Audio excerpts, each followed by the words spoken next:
At my engagement party, my mom handed me a glass of red wine with a strange smile. The smell seemed off, so I switched it with my sisters. 30 minutes later, she collapsed and... My name is Cassandra Sullivan, Cassie to everyone but my mom, Elizabeth. I was 28, standing beside Nathan, my fiancé, in a cream silk dress I'd picked out myself, feeling on top of the world. Then Mom floated over with 2 wine glasses, her smile not quite reaching her eyes. She handed me the red one. Something just felt off. The wine smelled medicinal. In a flash of pure instinct, I swapped glasses with my sister, Ally, when she wasn't looking. You know that feeling, right? That deep, unsettling hunch that something isn't right? Trust me, you have to hear what happened next. To understand why I'd even suspect a glass of wine from my own mother, you need to know our history. I grew up in a beautiful colonial home in Portland, the kind that looks perfect on a Christmas card. But behind that pristine facade was a battlefield, ruled by my mother's impossible standards. Elizabeth Sullivan was the ultimate perfectionist, controlling every single detail of our lives, from our clothes to our friends. My dad, Harold, a successful accountant, just retreated into his work. He was there, sure, but he was emotionally absent, a spectator to Mom's iron rule. Cassandra, sit up straight. No one wants a slouching daughter. Cassandra, that outfit makes you look heavy. Go change. Cassandra, AB+ isn't good enough for college applications. Her criticism was relentless, delivered with a smile that fooled everyone but me. My sister, Allison, or Ally, was 3 years younger and somehow always exempt. Where I got criticism, Ally got praise. My straight A's were expected, her B's were celebrated. My piano recitals were critiqued. Her soccer games were events where Mom cheered from the sidelines like she was at the World Cup. Why can't you be more like your sister? Became Mom's favorite refrain. Ally knows how to present herself. Ally understands what's appropriate. It wasn't Ally's fault, though. She was just as trapped in Mom's twisted family dynamics as I was, just on the opposite end of the spectrum. By 16, I developed anxiety that manifested as a perfectionism that rivaled my mother's. I straightened my naturally curly hair because Mom said it looked unprofessional. I abandoned my passion for photography because it wasn't a serious career. I dated boys Mom approved of, usually sons of her country club friends, feeling absolutely nothing for them. College was my escape hatch. I applied to journalism programs across the country, landing at Northwestern, far enough from Portland that surprise visits weren't a thing. Those 4 years? They changed everything. I made real friends like Madison and Heather who liked me for me. I let my curls spring back. I pursued photography alongside journalism. I finally discovered who Cassie Sullivan was, without Elizabeth Sullivan's running commentary echoing in my head. After graduation, I landed a job at a digital media company in Chicago. I was writing articles that actually mattered, taking photos that told stories, building a life that felt authentically, wonderfully mine. At 26, I met Nathan Thompson at a coffee shop near my office. He spilled coffee all over my laptop, insisted on buying me a new one, and somehow turned a disaster into our first date. Nathan was everything I never knew I needed: steady, kind, creative as an architect, and completely unthreatened by my success. After 2 incredible years, he proposed on the Chicago waterfront with a vintage emerald ring that showed how deeply he understood me. When I called my parents with the news, Dad offered genuine congratulations. Mom's response, though? It was chillingly lukewarm. An emerald, how unconventional. I suppose diamonds are rather common these days. Despite Nathan's successful career, his loving family, and our obvious happiness, Mom found ways to express her disapproval. An architect? I suppose that's stable enough. Thompson, is that English or Scottish? Chicago is so far from family, Cassandra. Planning the wedding felt like navigating a minefield of family dynamics I'd escaped years ago. Nathan, seeing my stress, gently suggested eloping. But some foolish, childish part of me still craved my family's blessing. So when Mom insisted on hosting our engagement party, I reluctantly agreed. Nothing elaborate, I told her over the phone. Just close friends and family. Of course, Cassandra, she replied, in that tone I knew too well. I understand completely. Within weeks, she'd booked Portland's most exclusive venue, created an elaborate guest list, and started micromanaging every single detail from 3 states away. Nathan watched with growing concern as each phone call left me more anxious. Even Ally, now married to her college sweetheart, James, and living in Seattle, texted warnings. Mom's gone full momzilla over your party. Brace yourself. I should have listened. I should have trusted my instincts. But a part of me, against all evidence, still wanted to believe that this time would be different. That my engagement, my happiness, might finally earn my mother's unconditional approval. Oh, how wrong I was. The Westbrook Hotel's grand ballroom. Crystal chandeliers, floor-to-ceiling windows overlooking Portland's skyline, and floral arrangements that must have cost more than my monthly rent. This was Elizabeth Sullivan's idea of nothing elaborate.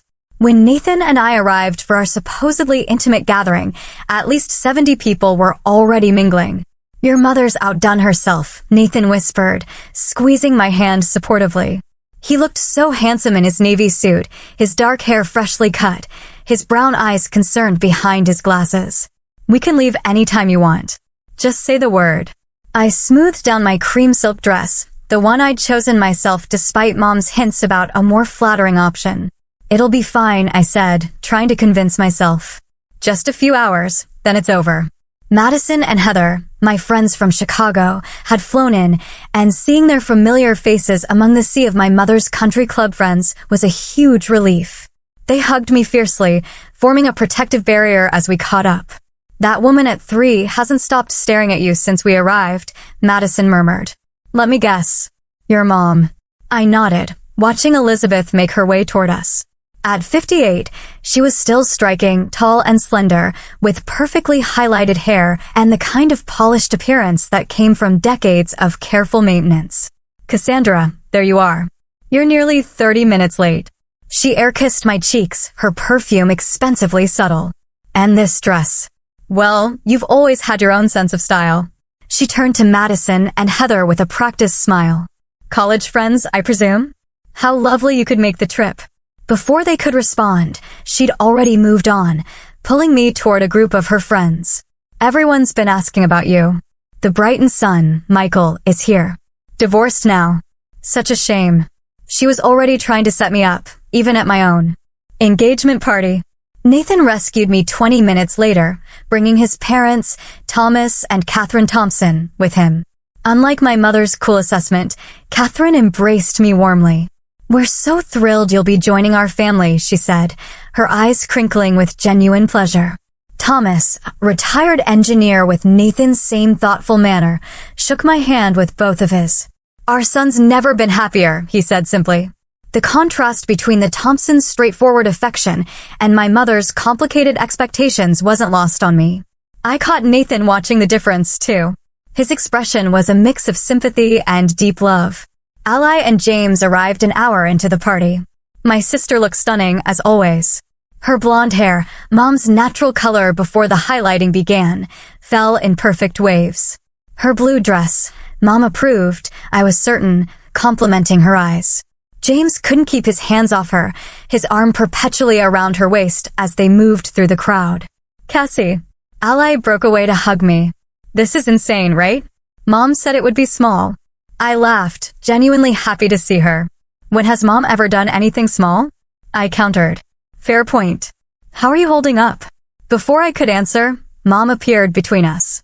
Allison, darling, you look beautiful. That color is perfect with your complexion. She turned to me. Cassandra, the caterers need direction about the timing for the toast. I told them you'd want to handle it personally. I hadn't planned a toast. Hadn't planned any of this, really. But I just nodded. Sure, Mom. As she led me toward the catering staff, I overheard her murmuring to Ally, try to convince your sister to put some lipstick on before the photos, won't you? The party progressed with the polished veneer of perfection that characterized all Elizabeth Sullivan events. I circulated among guests I barely knew, accepted congratulations from my parents' friends, and tried to keep Nathan within arm's reach for moral support. An hour before the party was scheduled to end, I spotted Mom and Dad in what looked like a tense conversation near the bar.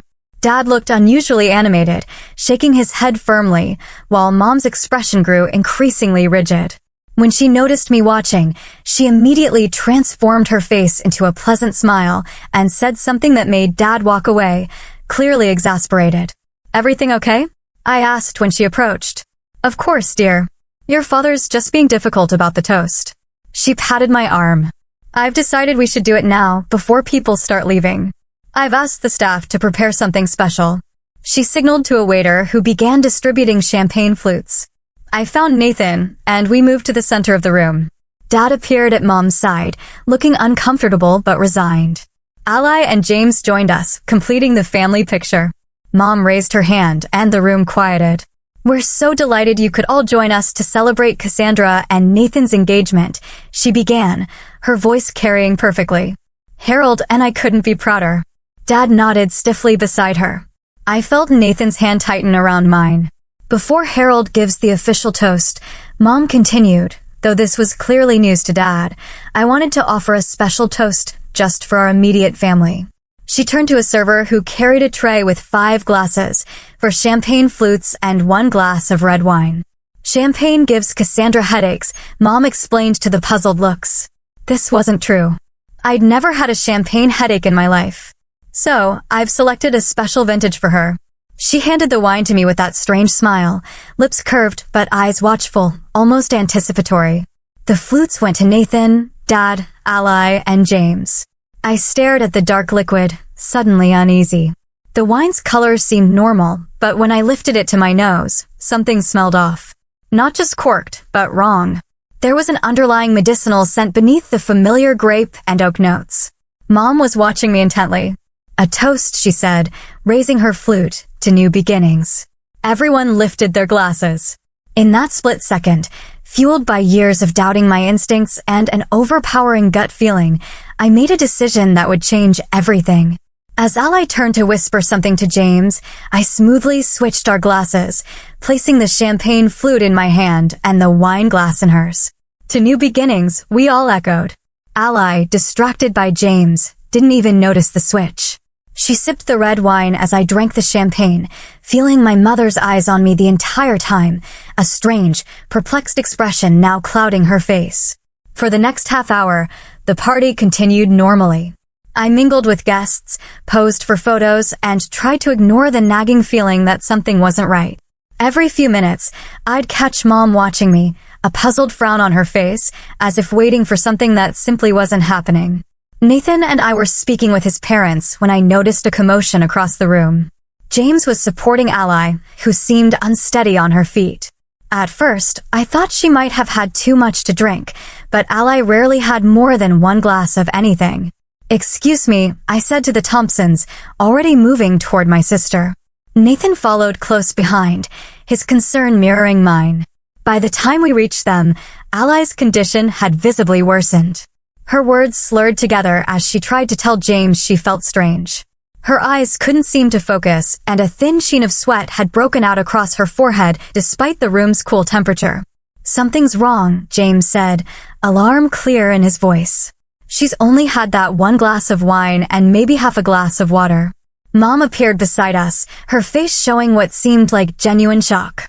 "What's happening? Is Allison all right?" Before anyone could answer, Ally lurched forward. "Bathroom," she managed to say. I immediately took her other arm, and together, James and I guided her through the now-watching, hushed crowd toward the ladies' room. We barely made it inside before Ally collapsed to her knees in front of a toilet, violently ill. I held her hair back, exchanging worried glances with James, who hovered anxiously in the doorway. "This isn't normal," I said as Ally continued retching. "This isn't just alcohol." "I'm calling 911, James decided, pulling out his phone. Ally's condition deteriorated rapidly. Between bouts of sickness, she complained of dizziness and numbness in her extremities. By the time the paramedics arrived, she was barely conscious, her breathing shallow and irregular. The elegant engagement party dissolved into chaos. Guests were ushered out as the medical team worked on Ally. They asked rapid-fire questions. What had she consumed? Did she have any allergies? Was she on medication? James answered what he could. But when they asked specifically about the wine, a cold realization washed over me.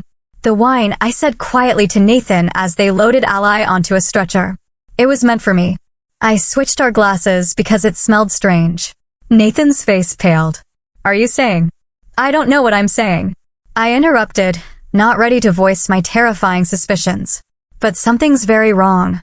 Mom insisted on riding in the ambulance with Ally and James. Dad followed in his car, looking utterly shell-shocked.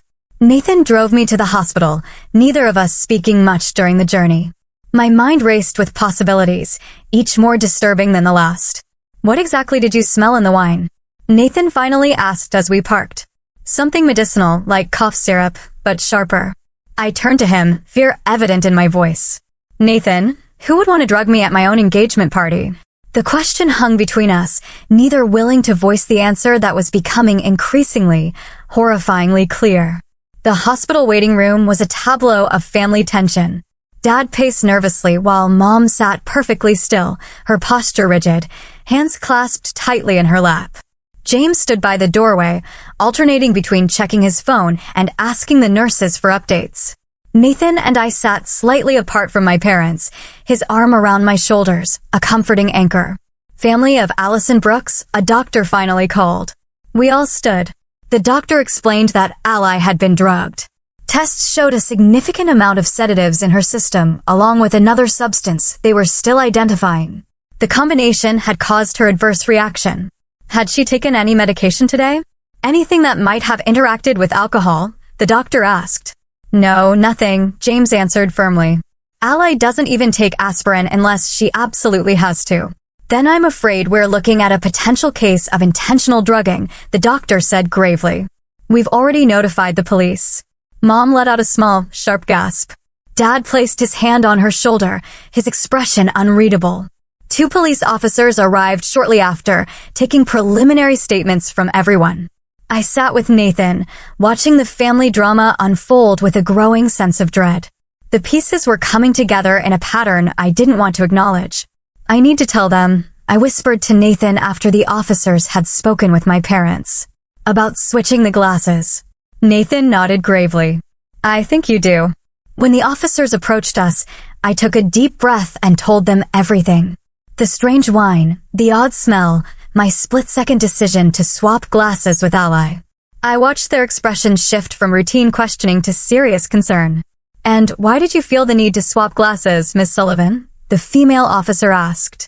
I hesitated, acutely aware of my parents within earshot. "Instinct, I guess." Something felt wrong.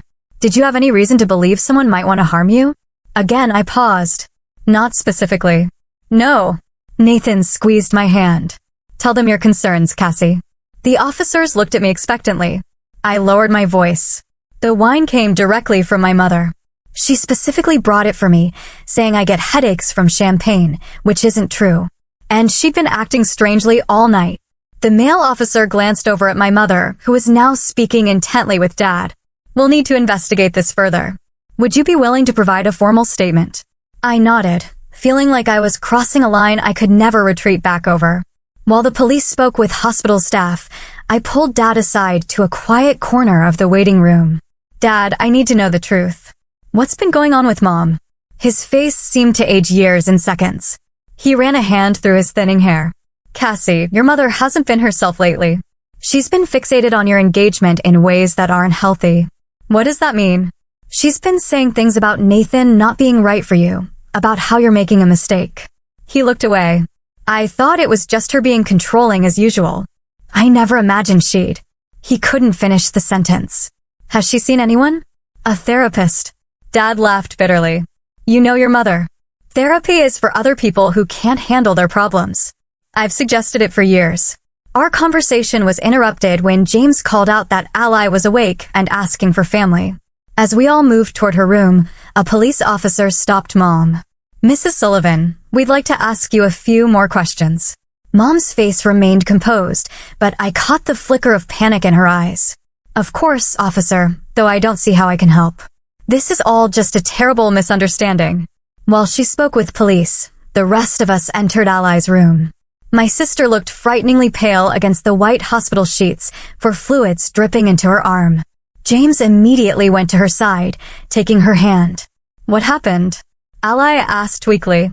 I exchanged glances with Dad, unsure how much to say. Before either of us could respond, a nurse entered with a police officer. We need to check Mrs. Sullivan's personal belongings, the officer explained. Standard procedure in cases like this.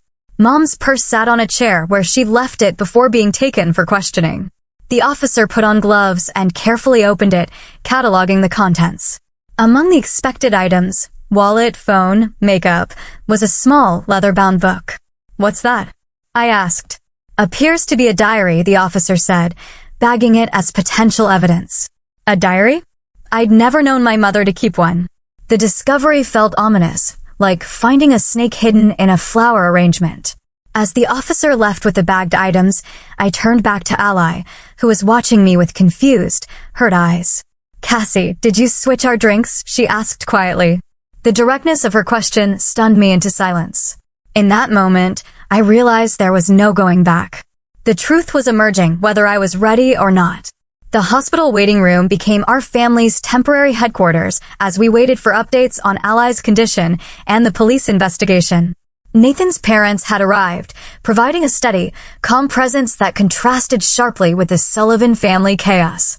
Thomas Thompson brought coffee for everyone, his kindness highlighting how rare such simple gestures were in my family. Catherine sat beside me, occasionally patting my hand without demanding explanations or offering unwanted advice. The doctor confirmed it was a mix of sedatives and something they're still identifying, James announced, returning from speaking with medical staff. They're keeping her overnight for observation, but she should recover fully. Relief washed over us, followed quickly by the grim reality of why we were there. 2 detectives had replaced the uniformed officers, and they were now interviewing each of us separately in a small consultation room. When it was my turn, I repeated my story. The strange wine, the impulsive switch, the growing suspicion that my mother had intended to drug me. Can you think of any reason your mother would want to incapacitate you, Miss Sullivan? The female detective asked. She's always been controlling, I replied, but this is beyond anything I could have imagined. We found this in your mother's purse, the male detective said, sliding a photocopy across the table. It was a page from Mom's diary, dated just 3 days earlier.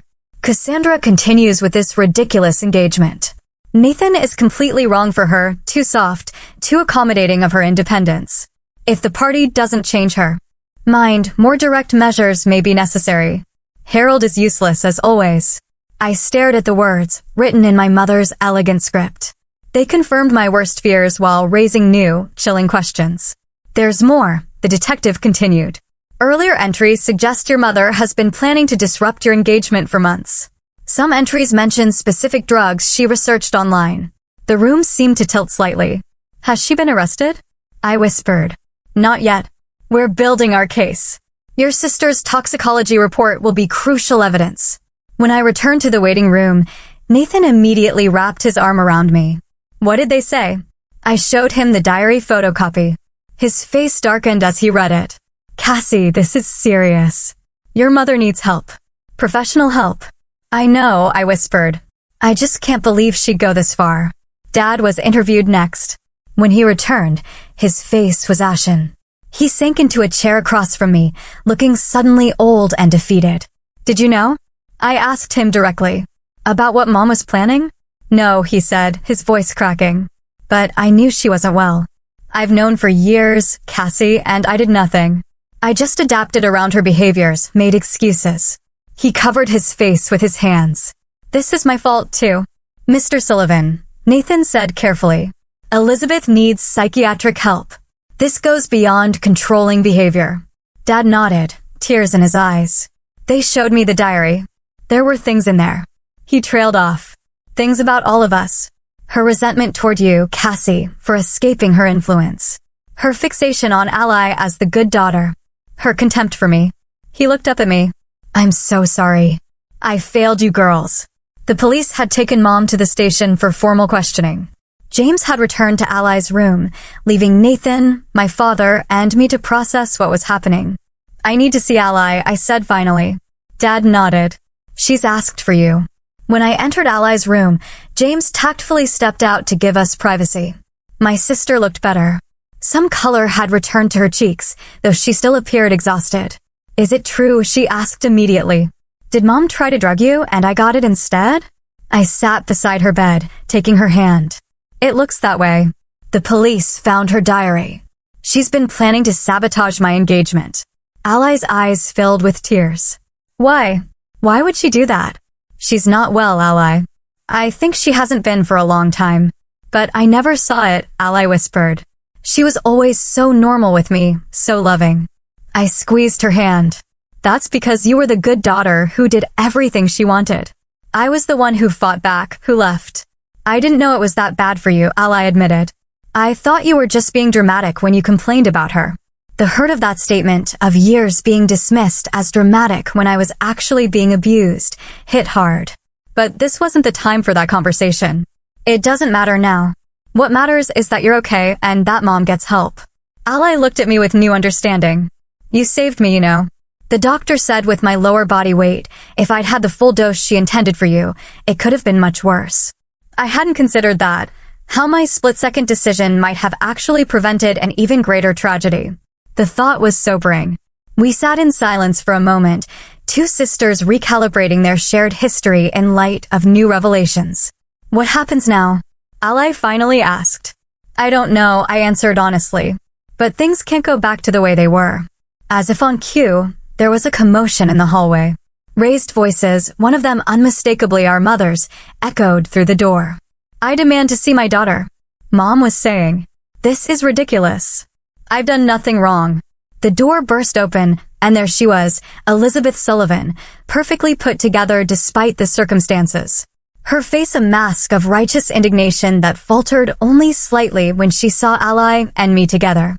It was time for the confrontation I'd been avoiding my entire life. Allison, darling, are you all right? Mom rushed to Ally's bedside, completely ignoring me. This whole situation is a terrible misunderstanding. Ally shifted away from her touch, a subtle movement that didn't go unnoticed. Mom's eyes narrowed slightly before her expression smoothed back into concern. Mom, I said firmly, standing my ground. We need to talk about what happened. There's nothing to discuss, Cassandra. Clearly, someone at the catering company made a dreadful mistake. Her voice was perfectly controlled, reasonable. It was the voice she'd used my entire life to make me doubt my own perceptions. The police found your diary, I said quietly. The change was instantaneous. Mom's carefully composed face froze, a flicker of panic crossing her features before she recovered. That's private property. They had no right. They had every right, James said from the doorway where he'd been listening. Your daughter was poisoned. Poisoned? Mom laughed, the sound brittle. That's absurdly dramatic. It was a mild sedative. Nothing dangerous. The admission hung in the air. We all stared at her, the pretense of innocence shattered by her own words. So, you did put something in the wine, Ally said, her voice small and hurt. You just admitted it. Mom seemed to realize her mistake. She backtracked quickly. I meant hypothetically. If anything was in the wine, which I'm not saying there was. Stop lying. I interrupted, years of pent-up frustration breaking through. Stop manipulating. Stop gaslighting us all. Just stop, Mom. How dare you speak to me that way, she hissed, her mask slipping further. After everything I've done for you. What exactly have you done for me? I asked, my voice rising. Criticized me, controlled me, made me feel like I was never good enough. I pushed you to be your best, she countered. If it weren't for me, you'd have settled for mediocrity. If it weren't for you, I might have actually believed in myself. I shot back. Nathan was the first person who made me feel worthy of love without conditions, and you couldn't stand it. Mom's face contorted with anger. Nathan is wrong for you. He's weak. He lets you make your own decisions, encourages your ridiculous independence. He's destroying everything I've built. Everything you built? I echoed incredulously. You mean the prison of expectations you trapped me in? The constant criticism? The impossible standards? I was making you strong. You were breaking me down. And when you couldn't control me anymore, you tried to drug me at my own engagement party. Mom's composure cracked completely. It was just supposed to make you sick enough to go home early. To miss that ridiculous after-party his friends planned where they were going to convince you to move the wedding to Chicago. The specificity of the statement stunned me. How did you know about that? We didn't tell you about the after party. A trapped look crossed her face. I have my ways of knowing things. You read my texts. I realized. When I went to the bathroom, you checked my phone. She didn't deny it. Instead, she switched tactics, turning to Ally. Allison, surely you understand. I was protecting our family, keeping us together. Cassandra was going to move even farther away, start a new family that didn't include us. Ally shook her head slowly. Mom, I moved to Seattle. I started my own family with James. That's normal. That's healthy. That's different. Mom insisted. You visit regularly. You call every week. You include me in your life. Because you never made me feel guilty for having my own life. Ally said with dawning realization. You love the version of me you created. You hate the version of Cassie that escaped your control. Mom's face flushed with anger. You have no idea what you're talking about. Neither of you do. The monitor tracking Ally's heart rate began beeping faster. James moved immediately to her side, concern evident. You need to leave, he told Mom firmly. You're upsetting my wife, who is here because of you. This is a family matter, Mom said dismissively. I am family, James replied. And right now, I'm asking you to leave before I call security. Mom looked to Dad, who had been standing silently in the doorway, a ghost. Harold, say something. Dad straightened his shoulders, something I'd rarely seen him do in Mom's presence. Elizabeth, that's enough. You need help. Help, she scoffed. I am the only one thinking clearly here. Cassandra is making a terrible mistake and none of you can see it. The only mistake I made was letting you control my life for so long, I said quietly, and inviting you to be part of my engagement. Mom's eyes widened, her breathing becoming erratic. You don't mean that. You need me. You've always needed me. No, Mom. You needed me to need you. There's a difference. Something in her seemed to snap. She lunged toward me, grabbing my shoulders. You ungrateful, selfish girl. After everything I've sacrificed for you. Nathan and Dad both moved at once, pulling Mom away from me. She fought against their restraint, her carefully constructed image completely shattered as she shouted accusations and threats. A security guard appeared in the doorway, followed by a nurse. What's going on here? This woman tried to assault my fiancé, Nathan explained, still holding Mom's arm. She's also the one who drugged her other daughter, the patient. The security guard spoke into his radio, requesting police presence. Mom's struggles increased. This is ridiculous. I am Elizabeth Sullivan. Do you know who I am in this community? Her hysteria only confirmed what we were all now seeing clearly, a woman who had hidden severe mental illness behind a facade of perfectionism and control for decades. The police arrived minutes later, the same detectives who had interviewed us earlier. After assessing the situation, they informed Mom she was being taken into custody on suspicion of attempted poisoning. You can't do this to me, she said, but her voice had lost its commanding edge, replaced by something closer to raw fear. Harold, don't let them do this. Dad looked at her with profound sadness. I'm sorry, Elizabeth. I should have gotten you help years ago. As they led her away, Mom locked eyes with me one last time. This isn't over, Cassandra. You'll see. I was right. The room fell silent after she left. Ally was crying quietly, James holding her hand. Dad stood motionless, looking lost. Nathan's arm around my waist was the only thing keeping me upright. I never thought it would end like this, Dad finally said. It hasn't ended, I replied. This is just the beginning of a different chapter. That night in the hospital waiting room, as Ally slept under observation and Mom spent her first night in police custody, I finally allowed myself to break down. Nathan held me as years of suppressed pain poured out. I should have seen it coming, I sobbed. All the signs were there. This isn't your fault, Nathan said firmly. You couldn't have predicted this. But I knew something was wrong with her. I've always known. Knowing something and being able to prevent it are different things, he said. You did the right thing when it mattered most. You trusted your instincts, and you likely saved both yourself and Ally from worse harm. As my tears subsided, I felt something unexpected. A sense of liberation, mixed with the grief. The truth, as painful as it was, had finally broken through decades of pretense. And in that broken open space, maybe genuine healing could begin. The weeks following what the family now referred to simply as the incident unfolded like scenes from someone else's life.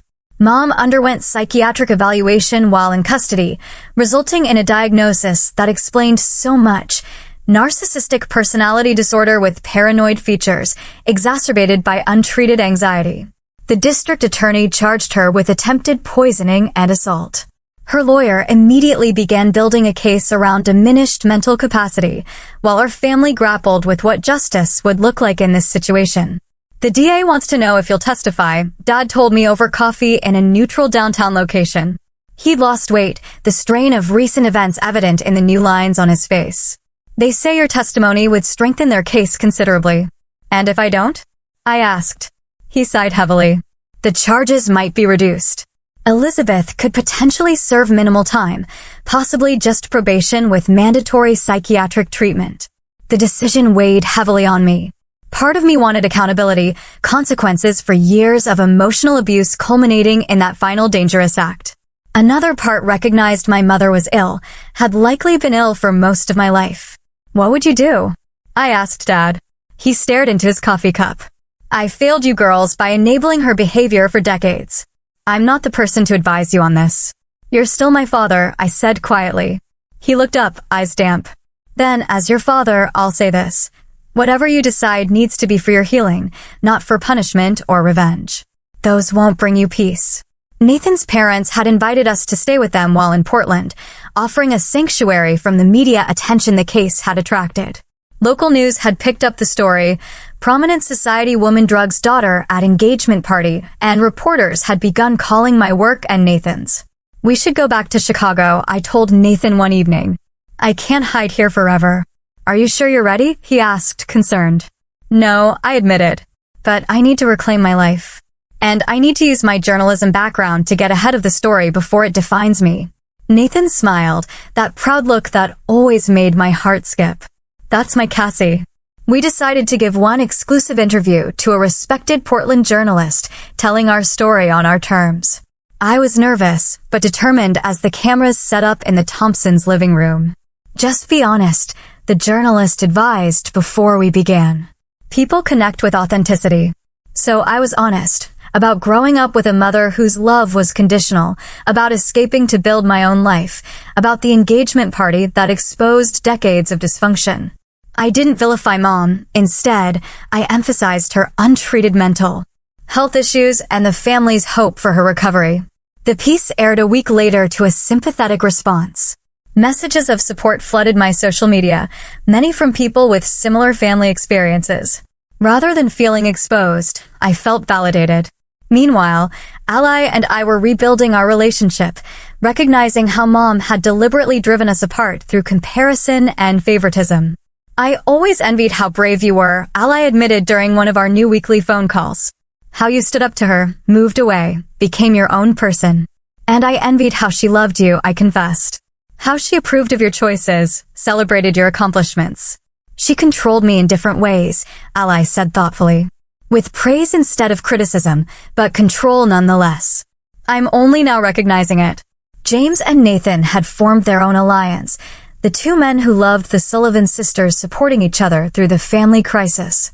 They arranged a weekend getaway for the four of us at a coastal cottage, away from legal discussions and family drama.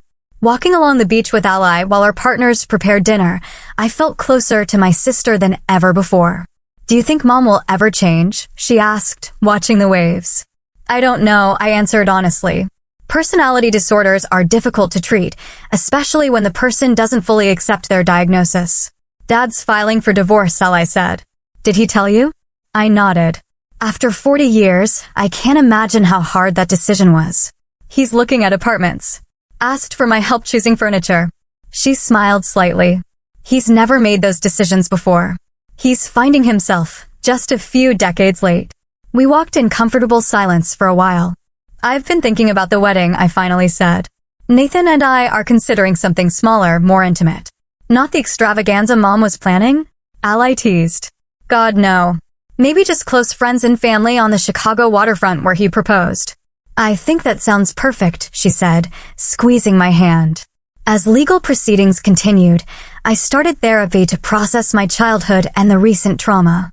My therapist specialized in adult children of narcissistic parents, helping me understand patterns I'd never recognized. You developed hypervigilance, she explained during one session. Always watching for signs of disapproval, anticipating criticism before it came. That's why you sensed something was wrong with the wine when others might have missed it. Your survival instincts were highly tuned. So my anxiety actually saved me? I asked. Your awareness did, she corrected. And now you can channel that awareness more healthily, without the constant fear. The preliminary hearing was scheduled for early September. I flew to Portland, Nathan by my side, to give my deposition. Mom would be present, our first encounter since the hospital confrontation. She looked smaller somehow, her designer clothes replaced by something simple and beige, her hair lacking its usual perfect styling. Our eyes met across the conference room, and I was surprised to feel pity rather than fear or anger. Her lawyer had negotiated a plea deal, guilty on reduced charges, mandatory psychiatric treatment, probation, and a restraining order preventing contact with me unless I initiated it. It was as fair an outcome as possible, I thought. Consequences paired with treatment. When asked if I wanted to make a victim impact statement, I declined. What could I possibly say that would change anything now? As we left the courthouse, a reporter called out, "Cassandra, do you forgive your mother?" I paused, considering. Forgiveness isn't a moment, it's a process, I finally replied. Right now, I'm focused on healing. Back in Chicago, Nathan and I resumed wedding planning. This time on our terms.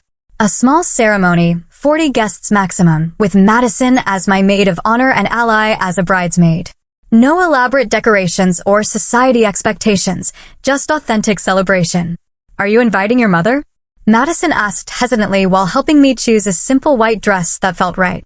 No, I said without regret. The restraining order prevents it. But honestly, I wouldn't anyway. This day needs to be free from that anxiety. And your dad? I smiled. Yes, he's walking me down the aisle. He's different now. Going to therapy himself, learning to be more present. It's like meeting a new version of my father. 6 months after the engagement party, our lives had transformed in ways I never could have predicted. Mom was in a residential treatment facility. Dad was learning independence in his small Portland apartment and ally, and I spoke almost daily, our relationship stronger through shared understanding. Nathan and I had emerged stronger, too. You know, he said one night as we finalized our guest list, "I fell in love with you because of your strength. Now I've seen exactly how strong you really are." I kissed him, grateful beyond words for his unwavering support. We're going to be okay, aren't we? More than okay, he promised. We're going to be extraordinary. And for the first time in my life, I believed that future was possible. A life defined not by fear and approval seeking, but by genuine love and hard-won wisdom. On a perfect October afternoon, 6 months after the engagement party that changed everything, Nathan and I stood beneath a flower-covered arch on the Chicago waterfront, exchanging vows surrounded by the people who truly loved us.